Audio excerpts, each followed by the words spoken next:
തന്റെ ഉടമസ്ഥയിലുള്ള സ്ഥാപനത്തിലെ മുൻ ജീവനക്കാർ സാമ്പത്തിക തട്ടിപ്പ് നടത്തിയെന്ന പരാതിയുമായി ഇൻഫ്ലുവൻസർ ദിയ കൃഷ്ണ ഒബൈഒസി എന്ന ആഭരണങ്ങളും സാരിയും വിൽക്കുന്ന ഓൺലൈൻ ഓഫ്ലൈൻ പ്ലാറ്റ്ഫോമിലെ ജീവനക്കാരിയാണ് തട്ടിപ്പ് നടത്തിയിരിക്കുന്നത്. ആദ്യം ഓൺലൈനായി നടത്തിയിരുന്ന ഈ ബിസിനസ് അടുത്തിടെയാണ് തിരുവനന്തപുരത്ത് നഗരത്തിൽ ഷോറൂമിലേക്ക് ദിയ മാറ്റുന്നത്. നിലവിൽ ഓൺലൈനായും ഷോറൂം വഴിയും വിൽപ്പന നടത്തുന്നുണ്ട്. എന്നാൽ ഇവിടെ പേയ്മെന്റുമായി ബന്ധപ്പെട്ട വലിയ തട്ടിപ്പാണ് നടന്നതെന്ന പരാതിയാണ് ദിയ കൃഷ്ണ ഉന്നയിച്ചിരിക്കുന്നത്. മുൻ ജീവനക്കാരായ വിനീത ജൂലിയസ്, ദിവ്യ ഫ്രാങ്ക്ലിൻ, രാധു എന്നിവർ ഒരു വർഷത്തോളമായി തട്ടിപ്പ് നടത്തുകയാണെന്ന വിവരം ഇപ്പോൾ ഇൻസ്റ്റാഗ്രാമിലൂടെയാണ് ദിയ അറിഞ്ഞതെന്ന് പറയുന്നു. ഇൻസ്റ്റാഗ്രാം സ്റ്റോറിയിലാണ് വിവരങ്ങൾ ഇവർ പങ്കുവച്ചതും.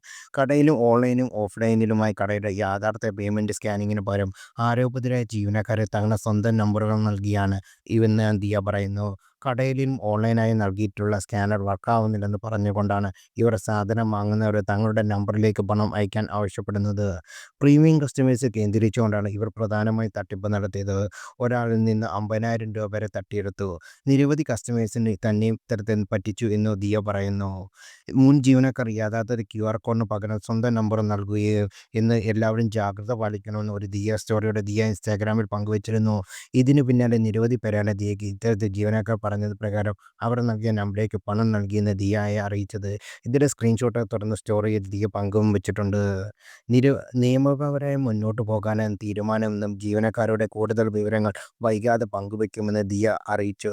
ഗർഭിണി കൂടിയായ തന്നെ ഈ രീതിയിൽ വഞ്ചിക്കാൻ ശ്രമിച്ചത് ഏറെ വേദനിപ്പിച്ചുവെന്നും ദിയ പറഞ്ഞു. വിനീത ജൂലിയസ്, ദിവ്യ ഫ്രാങ്ക്ലിൻ എന്നിവരാണ് പ്രധാന കുറ്റവാളികൾ. അവരുടെ മുഖവും മറ്റു വിവരങ്ങൾ നാളെ വെളിപ്പെടുത്തും. ഗർഭിണി കൂടിയ ഒരു സ്ത്രീയാണ് ഇവർ ഇത്രയും നാൾ പറ്റിച്ചത്. ഞാൻ ആശുപത്രിയിലായിരുന്ന സമയത്ത് പോലും അവർ ഈ തട്ടിപ്പ് തുറന്നു എന്ന് ദിയ പറഞ്ഞു.